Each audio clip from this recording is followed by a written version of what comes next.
Bueno, pues dentro de los datos macroeconómicos del día de hoy, sin duda alguna destaca el del Producto Interno Bruto al segundo trimestre, un crecimiento de doble dígito que pues para muchos puede llamar la atención. Sin embargo, pues es parte de los comparativos que tiene el PIB con relación a lo que ocurrió el año pasado, cuando la economía prácticamente estaba cerrada. Para platicar de este tema nos acompaña esta tarde Gabriela Siller, directora de análisis económico de Grupo Financiero Base y profesora del Tecnológico de Monterrey. Gaby, muy buenas tardes, te saluda Rogelio Varela. Muy buenas tardes, Rogelio. Muchas gracias por tener tu programa. No, a ti, Gaby, por acompañarnos esta tarde. Coméntanos qué te dejan estas cifras que dio a conocer esta mañana el INEGI en torno a la actividad económica al segundo trimestre. Bueno, pues el Producto Interno Bruto es el indicador más importante para cualquier economía, razón por la cual, bueno, pues la publicación, sobre todo el segundo trimestre, por la comparación del año pasado, es bastante relevante.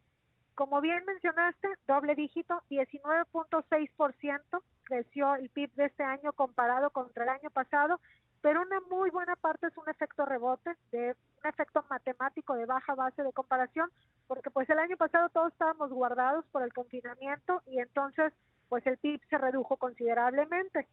Si consideramos en el margen, es decir, de un trimestre respecto al otro trimestre, el incremento fue de 1.55% y bueno, todo esto es consistente con una recuperación este año del crecimiento del PIB del 6.3%, que sigue siendo una recuperación o un efecto rebote tras la caída de 8.5% el año pasado.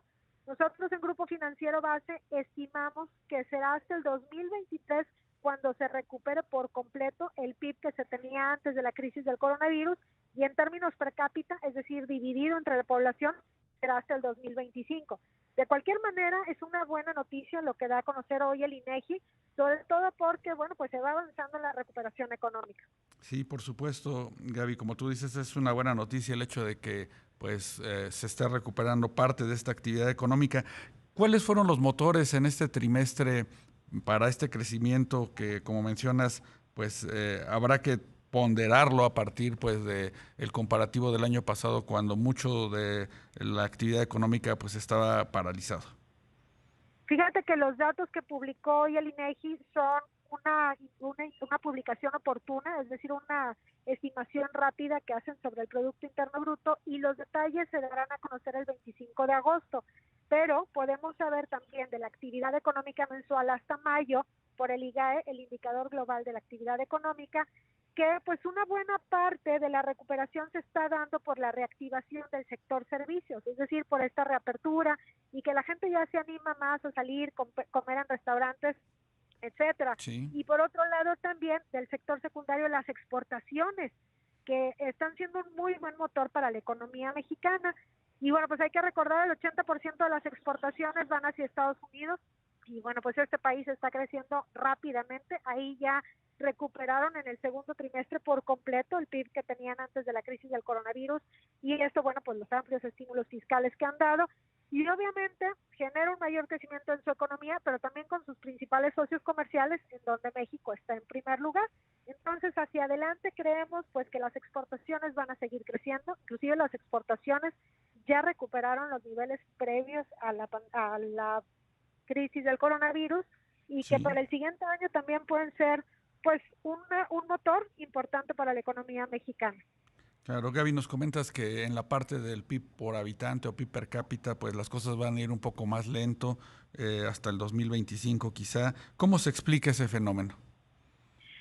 Bueno, porque por una parte vemos un crecimiento relativamente alto este año, 6.3% promedio que se estima, pero tiene mucho que ver con un efecto rebote o por la baja base de comparación del año anterior.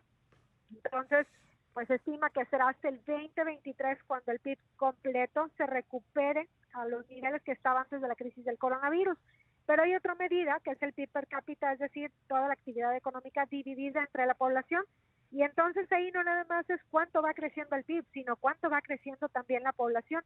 Y por Sí. eso es que se alarga un poco más la recuperación y estimamos que eso será hasta el 2025, asumiendo que la población crece a una tasa anual promedio del 1%.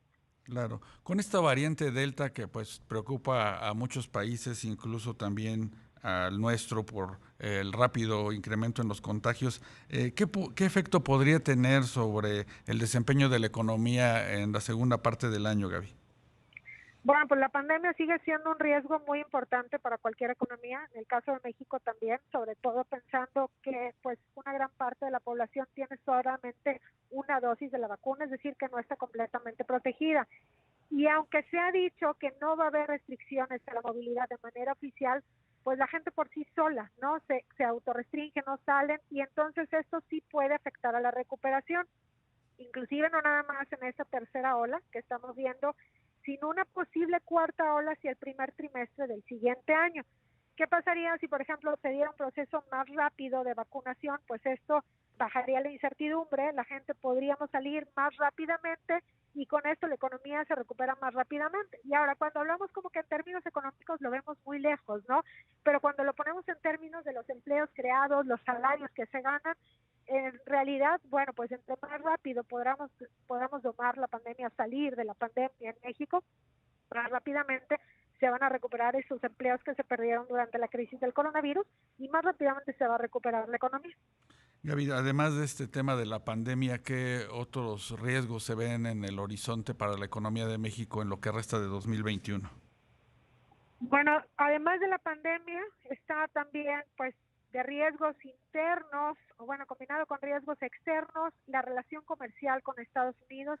Ya ves que hay algunas disputas en cuanto a lo laboral, Sí, que Estados Unidos pues argumenta que México no está cumpliendo cabalmente con el TEMEC.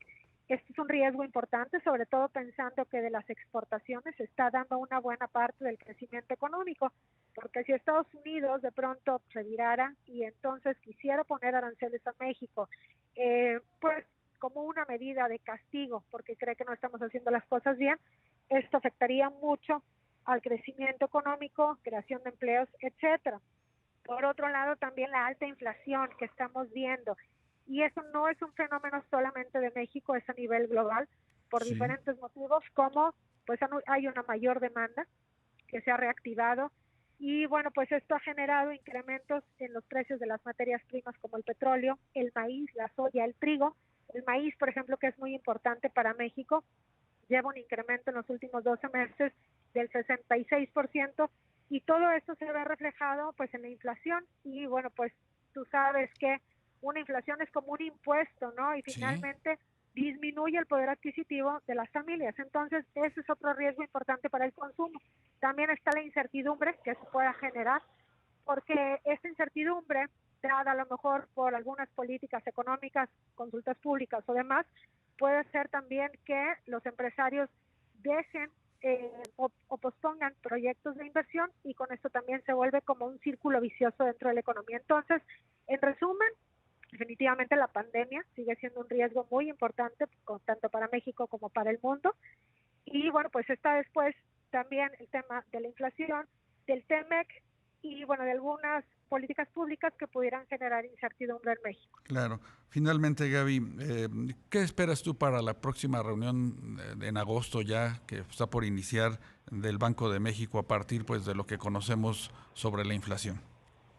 Ay, buenísima pregunta, sobre todo pensando que en la última reunión de política monetaria el Banco de México, pues de manera sorpresiva, subió su tasa de referencia. Nosotros creemos que existe una buena probabilidad de que vuelvan a subir la tasa de referencia en 25 puntos base, precisamente como una señal o para poder combatir la inflación que sigue estando a niveles bastante altos, y que sobre todo no nada más que está ahorita a niveles altos, sino que se han afectado las expectativas de largo plazo, que es algo que al Banco de México parece preocuparle. Entonces, creemos que existe una alta probabilidad de que suba a 4.5% la tasa de referencia, y que inclusive pues no se cierre la puerta y que pueda haber otro incremento más en el año para terminar en 4.75%. Pero esto también ya lo iremos viendo dependiendo cómo se comporta la inflación. Por supuesto. Gaby Siller, directora de análisis de Grupo Financiero Base, muchas gracias por acompañarnos esta tarde. Que tengas un magnífico fin de semana. Muchas gracias a ti, Rogelio. Igualmente bonito fin de semana. Y bueno, pues